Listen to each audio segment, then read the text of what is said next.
नमस्ते दोस्तों। हिंदी साहित्य में आज सुनिए युवा एवं सशक्त कथाकार विजय श्री तनवीर की लिखी हुई कहानी निर्वाण। मेरी जुबानी। मैं हूँ सीमा सिंह। एक दिन तुम इस दुनिया से पूरी तरह ऊब जाओगी। उस दिन तुम्हें किसी को विदा कहते कोई शोक ना होगा। कई साल पहले वो जून के महीने की एक बेहद ठंडी शाम थी, जब सर्द सेर पहाड़ की बुलंदी पर बैठे एक कनफटे गोरे योगी ने मेरे अहमकाना तर्कों से उकता कर मुझे ये बद्दुआ दी थी। वो मनहूस दिन मेरे जीवन में बहुत जल्द आ गया था और उस एक दिन के बाद ऋत और अनृत के बीच झूलते हुए मैंने उसे लगभग रोज ही याद किया था। जब तब मेरे भीतर उसके तंबूरे की तान वीतराग सी बज उठती थी। इस वक्त भी बेख्याली में शायद उसी का ख्याल बंधा था, जिसे मैं रेल के बाहर तेजी से भागते दृश्यों के रेले में बहकाने का जतन कर रही थी। रेल 1 घंटा 36 मिनट देरी से चल रही थी। बदीही कांच के परे आसमान किरमिजी हो रहा था। ये शाम की चाय का वक्त था। नीचे पड़े चाय के खाली कागजी प्याले को देखकर मुझे देर से चाय की तलब उठी थी और चाय वाला कहीं नहीं था। कंपार्टमेंट में हम चारों सहयात्री दौड़ती रेल के साथ अपने आप में विचर रहे थे। हम सब अपने अवसादों में डूबे थे। नजरी तौर पर किसी को किसी से सबब ना था, किंतु भीतर भीतर हम सब एक दूसरे की पूरी पड़ताल कर चुके थे। मेरे सामने रतलाम से चढ़ी 65-70 की औरत किसी आस में बार बार अपने फ़ोन में झांक रही थी। उसे देखकर मालूम होता था कंधे पर दिलासा का हाथ रखते ही वो टूट कर रो पड़ेगी। थोड़ी देर पहले उसने किसी से संवाद किया था। उसकी आवाज़ में अनुनय था। महीने 2 महीने रहकर चली जाऊंगी। बड़े के घर में जगह की किल्लत थी। विपुल कनाडा से छुट्टी पर आया है ना। उस तरफ से जाने क्या कहा गया था कि बुढ़िया की आवाज़ और दीन हो गई थी। मैं बैठक में रह लूँगी। वैसे भी वहाँ कमरे में अकेले पड़े जी उठता था। यहाँ बच्चों में लगी रहूँगी। फ़ोन के दूसरी ओर आवाज़ ऊंची हो गई थी, जो फ़ोन से निकलकर इधर उधर फैल गई थी। हद है, चलने से पहले पूछ तो लेती हम हैं भी कि नहीं। देखता हूँ क्या हो सकता है। एक गड़ती हुई झल्लाहट के साथ फ़ोन काट दिया गया था। बुढ़िया की आंखों से लाचारी टपकने लगी थी, जिसे उसने मुंह फेरकर अपनी साड़ी की किनारी में जब्त कर लिया था। मेरे बगल में बैठी सादी सूनी सी कम उम्र औरत गोद में मचलते बच्चे को थपक रही थी। उसने वडोदरा से ट्रेन पकड़ी थी। उसकी आंखों में दर्द मरोड़ ले रहा था। बैठने के बाद से उसने कुछ नहीं खाया था। उसका माथा चोटिल था। गर्दन और कलाइयों पर नील पड़े थे। आंखें सूजी हुई थीं। चाल में हल्की लंगड़ाहट थी। उसे स्टेशन पर शायद पिता छोड़ने आए थे। वे उसके सिर पर आशीर्वाद का हाथ फेरकर मिश्री घुली आवाज़ में नसीहतों के साथ कुछ रुपए उसकी साड़ी की खूंट में बांध गए थे। पिए आदमी के मुंह नहीं लगते गिन्नी। नशे में हाथ उठा दिया होगा। जब पीकर आए तो तू चुप लगाया कर। वैसे भला लड़का है। ऐसी छोटी मोटी बातों पर कहीं घर छोड़ते हैं। पीहर में लड़की 2 दिन को ही अच्छी लगती है। अब तू उनकी चीज़ है। सुनते हुए लड़की ने हाँ हूँ कुछ न कहा था, किंतु उसका चेहरा पथरीला हो गया था। उसने जाते हुए पिता से आंखें नहीं मिलाई थी। तीसरा हमसफ़र अपने रवैये से बेहद रूखा 28-30 का सुदर्शन युवक था। उसके कसरती जिस्म, डील डॉल और बालों की काट को देखकर मेरा अनुमान था कि वो मॉडल होगा। फिर जब उसने अपनी तस्वीरों का पोर्टफोलियो देखना शुरू किया तो मेरा अनुमान ठीक निकला। थोड़ी देर पहले वो सेनेका की किताब के फ़लसफ़ों से ऊब कर अपनी शायिका पर आंखें मीच कर लेट गया था। वो मुंबई से ही साथ था, मगर चुप और उखड़ा हुआ। वो जैसे खुद से ही सरगिरा था। वो शायद सिगरेट पीने के लिए बार बार टॉयलेट जाता था, क्योंकि लौटने पर हर बार उसके पास से तंबाकू की गंध उठती थी। जाने क्यों उसके दोनों हाथों पर खाल जैसे महीन काले दस्ताने चढ़े थे। कुछ ऐसे दस्ताने जो अमूमन धूप के असर से बचने को लड़कियां पहनती हैं। वो बेहद थोड़ दिल और चिड़चिड़ा था। ट्रेन में बैठने के कुछ देर बाद ही वो मेरे हाथ में थमी किताब की एक पंक्ति पर मुझसे उलझ गया था। दुनिया को हाथ की तरह गर्म और सुंदर होना चाहिए। रबिश। एकदम बकवास है, उसने मुंह बिचकाकर कहा था। मैं सोच रही थी वो आखिर किस बात पर इतना नाराज़ था। वो मेरे बाजू में बैठी कम उम्र औरत के बच्चे को रोते देखकर भनभनाया था, आप उसे बहलाती क्यों नहीं? थोड़ा इधर उधर टहल लीजिए उसको लेकर, मेरा सिर फटा जा रहा है। आधे घंटे पहले ज़्यादा मीठे को लेकर चाय वाले से भी उसकी झड़प हुई थी। तुम रोजी के लिए कोई दूसरा धंधा करो, चाय वाय तुम्हारे बूते का काम नहीं। साइड लोअर और अपर बर्थ 2.5 घंटे से खाली थी। मैं टॉयलेट के निमित्त उठी, वहाँ तंबाकू की गंध भरी थी। मेरे लिए ये नई नहीं थी, बहुत परिचित थी, मगर अब मुझे ये गंध असह्य लगती थी। इस वक्त भी मुझे लगा जैसे वो गंध मेरे चेहरे और नथनों पर चिपक गई है। मुझे रेल के कानून तोड़ने की इस धृष्टता के लिए लड़के की शिकायत करनी चाहिए थी, मगर मैंने अपने इस ख्याल को रद्द कर दिया था। इसके बजाय मैंने वॉश बेसिन पर खड़े होकर मुंह पर पानी के छींटे मारे। उसी दौरान ट्रेन झालावाड़ के छोटे से स्टेशन पर रुकी थी। हालांकि ट्रेन लम्हे भर को ही रुकी थी। उसी गुरेजा लम्हे में गोया एक हादसा घट गया। उदास पड़े 2 टियर कोच में एक बाइक सनसनी भर गई। फ़ोन में झांकती औरत अपने खोल से निर्गत होकर हकबकाई सी खड़ी हो गई थी। बाजू में बैठी युवती की खिन्नता का घेरा टूट गया था। बच्चे को लाड़ से सहलाती थपकती उसकी हथेलियां रुक गई थीं। नन्ही गुलाबी मुट्ठियां पोपता बच्चा चिहुक कर रोने लगा था। ऊपर की बर्थ पर ऊँघता चिड़चिड़ा युवक अधबैठा होकर दरवाजे की ओर ताकने लगा था। पिछले कूपे में बैठे मुसाफिर अगले कूपे पर झुक आए थे। एक 23-24 की हसीन तरीन लड़की ने चुस्ती से रेल के साथ दौड़ते हुए अपना बैग भीतर फेंका था और पोल पर झूलते हुए वो किसी तरह ऊपर चढ़ गई थी। उसका विलायती साथी लड़का अब भी ट्रेन की रफ्तार के साथ संतुलन बनाकर दौड़ रहा था। पायदान पर चढ़ने के प्रयास में वो बार बार लड़खड़ा कर रह जाता। डोर हैंडल पर आगे को झुकी लड़की हांफती हुई चीखी, run faster Carlos, throw your bag inside. लड़के की पीठ पर नीले गुलाबी रंग का वजनी हाइकिंग बैग था, पाँव में भारी जूते। वे शायद पहाड़ों के सफ़र पर निकल रहे थे। वो बहुत सारी जेबों वाला पायजामा और टी शर्ट पहने था। उसकी हट्टी कट्टी भुजाओं पर गोदने गुदे थे। कंधों पर बैग उतारने की कोशिश में अचानक ही दौड़ता लड़का गिर गया। ट्रेन ने गति पकड़ ली, लड़का पीछे छूट गया और लड़की के प्राण छूट गए हों। अनिष्ट की शंका से थरथराती लड़की कानों पर हाथ रखकर जोरों से चिल्लाई, कार्लोस! राग भय देता है, छूट जाने का भय। हम सब कुछ न कुछ छूट जाने की फिक्र से डरे हुए लोग हैं। रंज में डूबी लड़की सुबकते हुए अपने घुटनों में सिर देकर दरवाजे से सटकर बैठ गई। मैं लड़की के नज़दीक भौचक खड़ी थी। मैं उसकी तसल्ली को कुछ कहती कि करिश्मे की तरह विलायती लड़का दूसरे कोच के दरवाजे पर नमूद हुआ। हैरान लड़की उसकी छाती से लगकर फपक पड़ी। Oh Carlos, I thought I lost you, but I can't lose you. You have to be the mother of my daughter. लड़के ने शरारती हंसी के साथ कहा और आवेग में सबके सामने उसे अपनी बाहों में भरकर चूम लिया। उसने अंग्रेजी में पूछा कि क्या वो हमेशा उसके साथ रहेगी। लड़की ने अभिभूत होकर भरी आंखों से हामी भरी। लड़के ने जैसे लड़की के होठों को नहीं, उसकी आत्मा को चूमा था। उसने अपनी सुरमेदार आंखें मूंद ली थीं। उनकी दैहिक भाषा में गहरा प्रेम था। मैं जैसे किसी रूमानी फिल्म के गुदगुदाते सुखांत से गुजर रही थी। कोच में बैठे बाकी मुसाफिरों को भी उनके मिलन के बाद आराम आ गया था।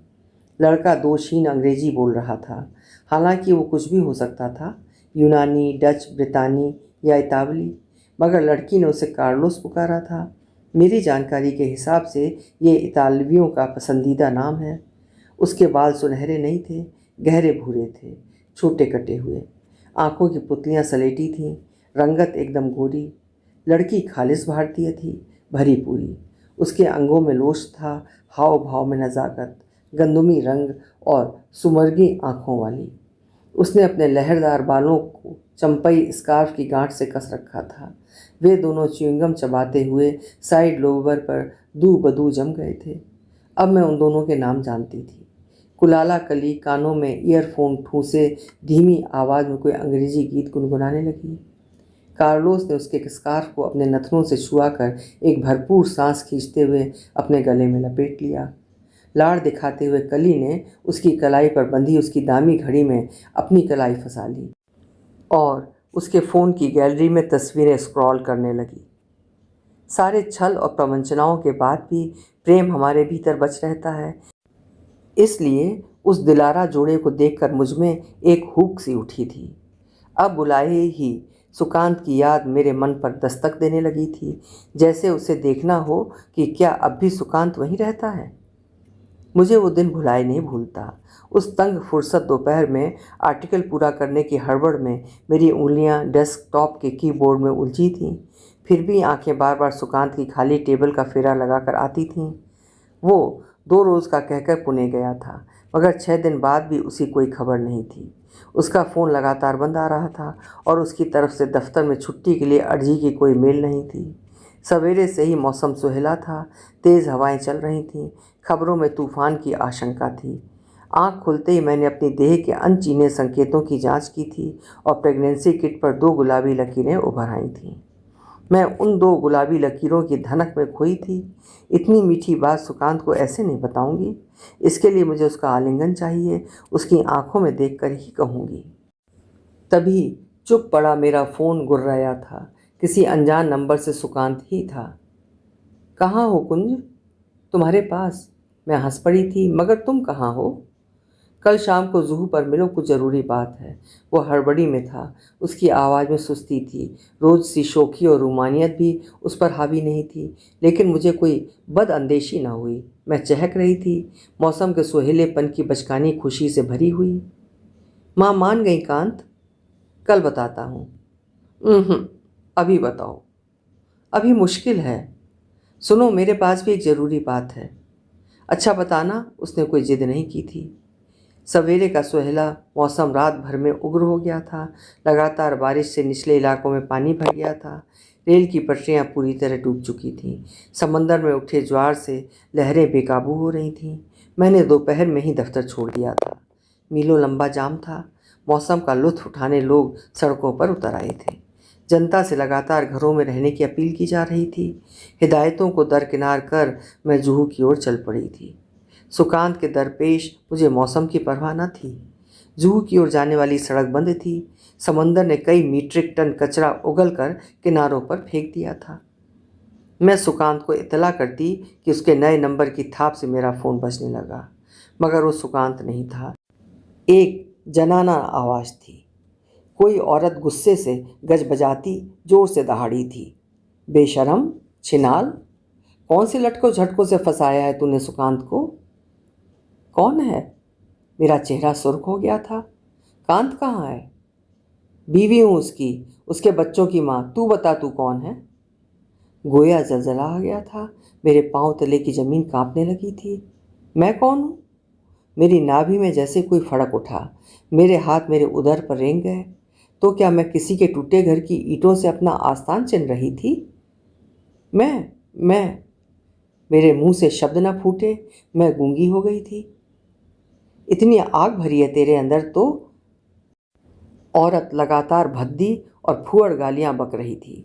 औरत होने के अपने वर्चस्व से लैस होकर मुझे ललकारती हुई, सुकांत पर अपनी पक्की दावेदारी साबित करती हुई, मेरे समूचे अस्तित्व पर बदबूदार कालौंस मलती हुई। फिर क्या हुआ कि गंध बकते बकते वो रो पड़ी। उसे छोड़ दो, मैं कहाँ जाऊंगी? मेरे बच्चों पर तरस खाओ। कदाचित मैं उस तिरस्कार से इतनी आहत न हुई थी जितनी उस दारुण याचना से। मेरे सीने पर पीड़ाओं का पहाड़ रखा था, किंतु मैं पीड़ित थी या पीड़क ये तय नहीं कर पा रही थी। मैं पीड़ित थी तो वो औरत क्या थी? मैं पीड़क थी तो सुकांत क्या था? ये मेरी आत्मा को नंगे करने वाला अप्रच्छन्न प्रश्न था। सहसा मेरा हृदय मुझे धिक्कार भेजने वाली उस औरत के लिए प्रगाढ़ सहानुभूति से भर गया, जिसे मैंने कभी नहीं देखा था और मैं कभी जिसे देखने की इच्छुक भी न थी। वो इतनी ही निस्सहाय और हीन थी जितनी मैं, कदाचित मुझसे कहीं अधिक। मैं ग्लानि से गली जा रही थी। मैं एक दूसरी औरत को निराश्रित, दुर्बल और असुरक्षित नहीं बना सकती थी। बारिश की क्रुद्ध बौछारें मुझे पूरी तरह भिगो चुकी थीं। हवाएं ऐसी बर्बर कि तिपहिए को पलटने पर उतारू थी। एक पुलसिया करिंदा उग्र मौसम की तरह ही मुझ पर बरस पड़ा था। कहाँ जाना है? दिखता नहीं मौसम बिगड़ रहा है? कहीं नहीं। मेरा दिमाग कुंद हो चुका था। मैं तिपहिए से उतरकर पगलाई सी सड़क पर बैठ गई थी। बाहर 5 मीटर ऊंचा विनाशकारी ज्वार उठा था। रात दिन दौड़ता शहर मेरी धड़कन की तरह थम गया था। मैं कैसे घर पहुंची थी मुझे याद नहीं। मैं अपने आपे में नहीं थी। उस रौद्र शाम में मैंने एक निर्दोष हत्या के लिए आवश्यकता से अधिक गोलियां निगल ली थी। 4 दिन मैं पेट में घुटने दिए रक्त के जोहड़ में पड़ी रही। हफ्ते बाद मैं और सुकांत मिले थे, एक आखिरी बार। हवा हमारी तरह कहीं गुम थी। किनारों पर नारियल के पेड़ चौकन्ने खड़े थे। गीली रेत पर बैठी लहरों के स्वैश और बैक वॉश को ताकती हुई मैं सोच रही थी, समंदर की मौज की तरह प्रेम अपनी उम्र लेकर आता है। 7 बरस से हम एक मेक थे। हमारी रसोई, हमारी तश्तरी, हमारा गुसलखाना, हमारा तौलिया, हमारा बिस्तर, हमारी चादर, हमारा मन, हमारी देह। अब मेरे सामने जो सुकांत था वो मेरा नहीं था। वो एक के बाद एक सिगरेट फूंक रहा था और मैंने उसे नहीं टोका था। मैंने अपना हक छोड़ दिया था। वो मुझसे अपनी आंखें चुराए था। बर्तन पर चढ़ा मुलम्मा छूट गया था। मैं बुरा हूं ना? पता नहीं उसने किस उम्मीद में पूछा था, मगर मैं उसे बुरा कैसे कहती। मैंने उसकी देह का नमक खाया था? नहीं, मैंने अपना मुंह घुमा लिया था। तुम भले ही ना कहो, मैं कह देता हूँ, मैं बुरा हूँ। अब कि तुम किसी बेहतर आदमी को चुनना। कब्र पर कब्र नहीं बनती कांत। मेरी शिराएं खिंच गई थीं, टीस बेल की तरह फैल रही थी और बैठे रहने का ना मन बचा था ना हौसला। मैं खड़ी हो गई। सुकांत ने मेरे हाथ थाम कर अपने माथे से लगा लिए थे। मुझे माफ़ कर देना कुंज। कर दिया। अगर उसकी पत्नी उसे माफ़ कर सकती है तो मैं क्यों नहीं। अलविदा की मुलाकात में मैं एक साध्वी की तरह उदार हो गई थी, या फिर एक प्राण छोड़ती देह की तरह निर्मल। हाँ, मैं शायद उस घड़ी मर गई थी। मैं 12वीं मंजिल के अपने फ्लैट की खिड़की से नीचे झांकती। मुझे ख्याल आता मुझे उस खिड़की से नीचे कूद जाना चाहिए। मेरे अंदर रवां दवां जिंदगी ठहर गई थी। मैं यार्ड में खड़े उस उजाड़ पेड़ को खड़ा देखती जिसने पतझड़ का दुख उठाया था। उसे देखते हुए मुझे लगता मैं भी एक उजड़ा दरख्त हूँ जिस पर अब कभी वसंत नहीं आएगा। मैंने कंसोल टेबल पर रखी हमारी प्रेमिल तस्वीर को 12वें माले से नीचे फेंक दिया था, जिसे सोने से पहले मैं रोज चूमा करती थी। मेरे अंदर शोक का एक कड़ा और खुरदरा फोड़ा सा बन गया था जो हर वक्त टीसता था। चिपचिपी पीर भरा फोड़ा। ये वात पित्त या सन्निपात के दोष से नहीं उभरा था। ये ठीक मेरे दिल के ऊपर छल से उपजी हीनता की गांठ थी जिसमें रक्त सड़कर मवाद बन गया था। मेरे दुःस्वप्नों में, मेरे हलक में अजन्मे बच्चे के नरम गोश्त के टुकड़े भर जाते। मेरी हथेलियां लहू में डूबी होती। मेरा शरीर सड़ रहा होता। मैं आत्यंतिक पीड़ा से करहा उठती। ढीठ पीड़ा सीजने को ना आती। मैं जान गई थी पीड़ा ही प्रेम का प्राप्त है। तब मैंने मुंबई छोड़ने का फैसला लिया था, जबकि मैं उस शहर में नहीं रहती थी। वो रंगारंग शहर मुझ में रहता था। उसने मुझे जकड़ रखा था। ये जकड़न बोझिल नहीं थी। ये ऐसी थी जैसे कोई बुखार से हुलहुलाते टूटते बदन को अपनी टांगों में जकड़ ले। मगर अब मेरी रूह को वो शहर हराम था। दौड़ती हुई रेल मेरे ख्यालों की चाल से होड़ कर रही थी। फिर भी 1.5 घंटे का विलंब अब तक दुगना हो चुका था। बाहर सूनी सहराई में पतझड़ की चांदनी रात निर्द्वंद सोई थी। बीच बीच में कोई शहर या स्टेशन गुजरता तो रोशनी की पट्टियां और छल्ले हमारे ऊपर बिछ जाते। रेल सेवक यात्रियों की रुचि और चयन के हिसाब से भोजन वितरित कर गया था। बूढ़ी औरत ने मधुमेह और रक्तचाप की दवा खाने भर के लिए बमुश्किल आधी रोटी खाई थी। उसने फ़ोन को अपनी गोद में रखा था। अब उसकी उम्मीद की तरह फ़ोन की बैटरी भी डूब रही थी। उसने घबराकर अपना फ़ोन चार्जिंग पर लगा दिया था। दस्तानों वाले लड़के ने ऊपर बैठे बैठे ही दाल चावल सब्जी सान कर चम्मच से गटक लिए थे और अब गहरी लीनता से अपनी तस्वीरों का पोर्टफोलियो देख रहा था। बच्चे वाली माँ ने रेल सेवक को भोजन की मनाही की थी। उसने शाम की चाय के बचे हुए बिस्कुट 2 घूंट पानी के साथ कुतरकर बोतल स्टैंड में फंसा दी थी। उसके चेहरे पर सूखे आंसुओं की लकीरें खिंची थीं। अपनी उदासी की थकन में वो बैठे बैठे ही ऊँघने लगी थी। दोपहर का खाना अभी तक मेरे कलेजे पर पड़ा था, सो मैं बिना खाए ही अपनी बर्थ पर लेट गई थी। प्रेमी जोड़े ने डटकर खाया था। कली शायद निरामिष थी। उसने प्रेमी कार्लोस की थाली से एक ग्रास भी न खाया, मगर कार्लोस ने उसका शेष भोजन मंदिर से मिले प्रसाद की तरह निपटाया था। खाकर वो अपनी शायका पर पसर गया था।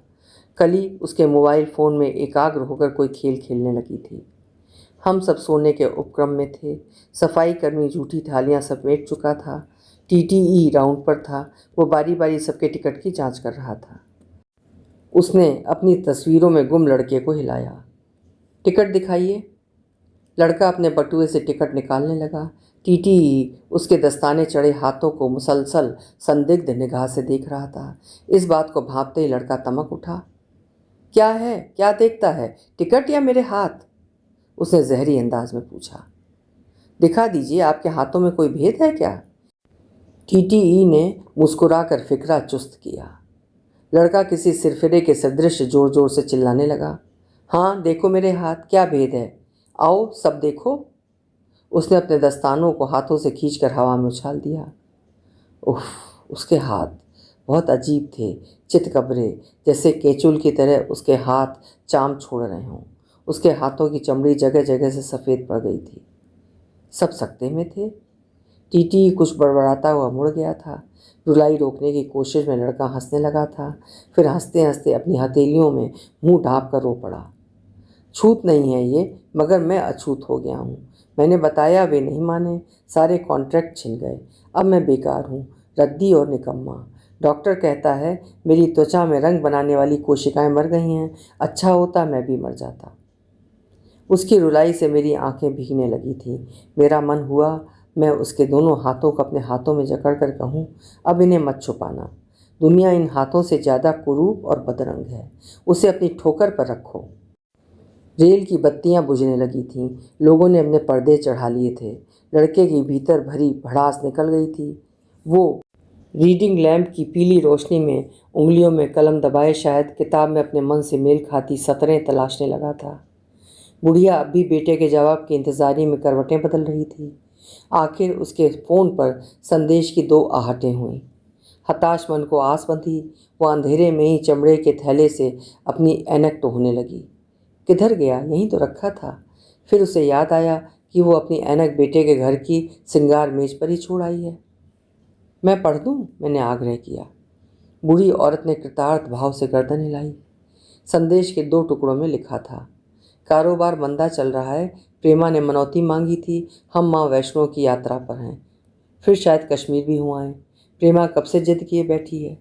अकाउंट में कुछ पैसे भेज रहा हूँ। एक दिन किसी होटल में रुककर वापसी का टिकट करा लेना। मैं हरफन हरफन दोनों संदेश पढ़ गई। थोड़ी देर पहले बूढ़ी औरत के जिस्म में भरी चुस्ती पस्ती में बदलती गई। वो करवट लेकर निष्प्राण सी पड़ी रही। निचली बर्थ पर कम उम्र लड़की के देह का कंपन बता रहा था कि वो अब भी गुपचुप रो रही है।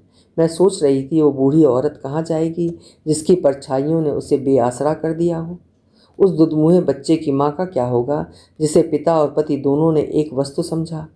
उस युवक का क्या बनेगा जिससे अकारण ही उसके सपने छीन लिए गए। मुझ में बैठी मैं मुझ पर हंस पड़ी। और तुम अपनी कहो, तुम्हारा क्या होगा कुंज? जिस भाई के पास जा रही हो उसे क्या कहोगी कि जिसके साथ 7 बरस बिन ब्याहे घर बसाए रखा, उसके लिए उपवास रखे, उसकी अपनी दुनिया है, उसकी दुनिया में तुम नाहक हो। मेरा रीता मन और रीता हो गया। आंखें भी नींद से खाली थीं।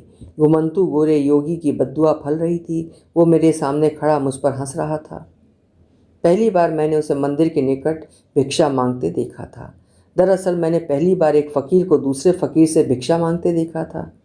वो बढ़िया हिंदी बोल रहा था। मुझे कौतुक हुआ था। मैं वहीं रुकी रही। देसावरी योगी के लिए देसी फ़कीर इतना उदार ना था, इसलिए मैंने पूछा, क्या चाहिए? 20 रुपये। मेरे पास छुट्टे नहीं हैं। मेरी बात पर देसी फ़कीर चौकन्ना हो गया। मैं कर दूंगा, 5 रुपये लगेंगे। मुझे हंसी आ गई थी। दूंगी। उसके बिछावन के तले रुपयों और सिक्कों का ढेर था। उसने 5 रुपये काट कर मुझे 95 लौटा दिए थे। मैंने 50 का नोट उस गोरे दरवेश की हथेली पर रख दिया। बस 20 की ही ज़रूरत है। रख लो, बाद में काम आएंगे। एक साधु भविष्य के लिए संचय नहीं करता। आज आपकी कृपा हुई, कल किसी और की होगी। वो हंसा था। हंसते हुए उसके होठों से एक जादुई अर्धगोल चांद बन गया था। वो चुंबकीय था, बेहद लुभावना। लंब तड़ंग, 6 फुट से निकलता हुआ कद, ऊंची नासिका, चौड़ा ललाट और कपाट वक्ष। उसके चिरे हुए कानों में मोटी कलमनुमा लकड़ियां डली थीं। उसकी आंखें कुछ भूरी सलेटी थीं या सलेटी नीली। मैं उसके साथ मंदिर की सीढ़ियाँ चढ़ने लगी। कहाँ से हो? इसी दुनिया से, मगर दुनियादार नहीं। मेरा मतलब किस देश से हो? फ्रांस। नाम क्या है? लौकिक नाम फ्रेडरिक, और अलौकिक संसार में नाम का कोई अर्थ नहीं है। तुम अपने देश क्यों नहीं लौट जाते? लौटने को ही आया था, लौट ना सका। क्यों? प्रेम में चला गया, लौटने की राह ना मिली। अब सोचता हूँ वहाँ क्या है। यहाँ भी क्या है? फकीर के लिए यहाँ क्या और वहाँ क्या। मैं उससे और बहुत सी बातें करना चाहती थी, किंतु वो चल बाँक था और मैं सुस्तगाम। उसके साथ चलने को मुझे उसके पीछे भागना पड़ रहा था। उसके साथ भागते हुए एक तिलकधारी ने मेरी ओर हिकारत से देखा था। 4 धाम तफरीह की जगह हो गई है, दूसरे ने कहा। बहुत जानो साहब कि कुत्ता साथ नहीं लाई। फिर बाजार के किसी मोड़ पर वो खो गया था। दूसरी बार वो ठीक 2 दिन बाद मिला था। पहाड़ों की लगभग 1000 फीट की ऊंचाई पर हवा बहुत उग्र थी। दोपहर बाद जून के महीने में भी हाड़ों में सिहरन भरने वाली ठंड थी। थोड़ी देर पहले हल्की बारिश हुई थी, तो फिसलन के कारण पैरों की पेशियों को तानकर पंजे और एड़ियां जमा जमा कर उतरना पड़ रहा था। उतरते हुए एक जगह पर जमीन थोड़ी समतल हुई तो रुककर सांस ली। वहाँ 3-4 बड़ी चट्टानें थीं। काली कमली वाले 5 देशी दरवेशों से घिरा हुआ वो एक चट्टान पर तनकर बैठा था। कपाने वाली ठंड में भी उसकी बदन का ऊपरी हिस्सा नंगा था। निखाले सिंधु साधु की तरह कमर से घुटने तक गफ, गेरुआ लुंगी और गमछा, हाथ में तंबूरा। वो एक विलक्षण पल था जब मैंने उसे देखा था। सांझ के सूरज की केसरिया झाई में हर चीज़ का रंग बदल गया था। आसमान, घास, पत्ते, चट्टानें और पत्थरों को काट कर बहता हुआ पानी, सबके रंग कुछ देर को बिल्कुल बदल गए थे। ये एक अस्थायी लम्हा था, जैसे उसे फिर से देखने की मेरी खुशी अस्थायी थी, जैसे उससे बात करने के बाद हुआ क्लेश भी अस्थायी था। चट्टान पर बैठे हुए उसने मिट्टी की नली से ढेर सा धुआं अपने भीतर खींचकर हवा में छोड़ दिया। गंजेड़ी धुआंनोश साधु मत होकर तंबूरे और चगान की धुन पर झूम रहे थे। दिन रात मुसाफिर जात चला। उसके अस्तित्व को धुएं में खींचते देख मुझे शौक हुआ था। मैं उसके पास बैठ गई थी। दुनिया में लौटने के, जीने के अनगिनत बहाने हैं, मगर वे सब बहाने हैं। आगे जाने के लिए लौटते पथिक से पूछो कि रास्ता कैसा है। मेरी तकरीरों पर लगातार मुस्कुराता रहा। उसकी मुस्कान में उपहास था। मैं उसकी मुस्कुराहट से कुढ़ रही थी। तुम नहीं समझोगे, क्योंकि तुम्हारे धुआंसे जीवन में जीवन जैसा कुछ नहीं है। सहसा उसका ताबदार चेहरा लोहित हो उठा, माथे पर शिकंज पड़ गई। उसने अपनी नीली नीमबाज पुतलियों से मुझे देखा। जो मुझसे जीवन की बात करते हैं, मैं उनसे कहता हूँ मैं मर चुका हूँ। वो अपना तंबूरा उठाकर खड़ा हो गया। एक दिन तुम इस दुनिया से पूरी तरह ऊब जाओगी। उस दिन तुम्हें इस दुनिया को विदा कहते कोई शोक ना होगा। कहकर तेज कदमों से वो पहाड़ उतरता गया। मैं उसकी पीठ पर चिल्लाई थी, वो दिन कभी नहीं आएगा। जीवन बोझ देता है तो ढोने को कंधे भी। नियति का खेला। आज मेरे फलसफे बदल गए थे। फ्रेडरिक को सोचते सोचते मैं नींद के झोंके में बह गई। रात को न जाने क्या वक्त हुआ था, मेरी नींद शोरगुल से खुली थी। कोच में हंगामा बरपा था। रेल में जगाहट हो गई थी। बुझी हुई बत्तियां जल गई थीं। खिंचे हुए पर्दे सरकने लगे थे। अंग्रेजी में गालियां बकता कार्लोस बौराया सा इधर उधर भागता फिर रहा था। उसकी टांगें और ज़बान शराबी के ढब लड़खड़ा रही थीं। उसके खाने में ज़रूर कोई नशेदार चीज़ थी। वो कभी अपनी सीट के तले झांकता, कभी हमारी सीट के तले, कभी दरवाजे की ओर भागता, कभी टॉयलेट के किवाड़ पर लात मारता, कभी अपने बाल नोचता, कभी माथा फोड़ता। वो गला फाड़ कर बराबर चीख रहा था, that fucking bitch took everything. उसके बैग, मोबाइल फ़ोन और उसकी दामी कलाई घड़ी को हथिया कर बेखबर रात की खामोशी में कार्लोस की दिलकश महबूबा किसी स्टेशन पर उतर गई थी। बेचारा कार्लोस, वीराने देश में उसके पास अब अपनी कोई पहचान बाकी न थी। शायद यूं ही तय होता होगा इश्क ए मजाजी से इश्क के हकीकी होने तक का सफ़र। राग और विराग के बीच थोड़ी ही तो दूरी है।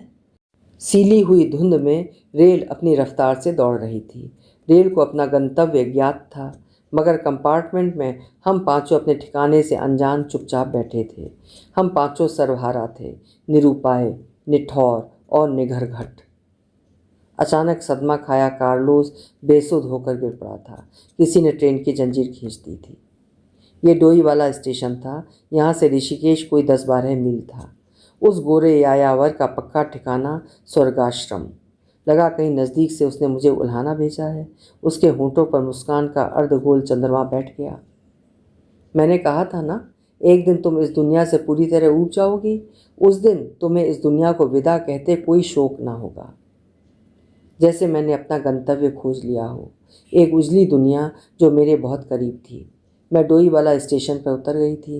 मैंने पीछे मुड़कर नहीं देखा था, लेकिन मुझे लगा वो 65 पार की बूढ़ी औरत, गोद के बच्चे की माँ, विटिलिगो से त्रस्त लड़का और कार्लोस किसी दिन मुझे वहीं मिलेंगे। अभी आप सुन रहे थे विजय श्री तनवीर जी की लिखी हुई एक बेहद उम्दा कहानी निर्वाण। उम्मीद है कहानी आपको पसंद आई होगी। पसंद आई है तो कहानी को लाइक और शेयर ज़रूर करिएगा। और हाँ, अगर चैनल अभी तक आपने सब्सक्राइब नहीं किया है या पहली बार चैनल पर कहानी सुन रहे हैं तो चैनल को सब्सक्राइब ज़रूर करें। कल फिर मिलेंगे। आपका समय शुभ हो।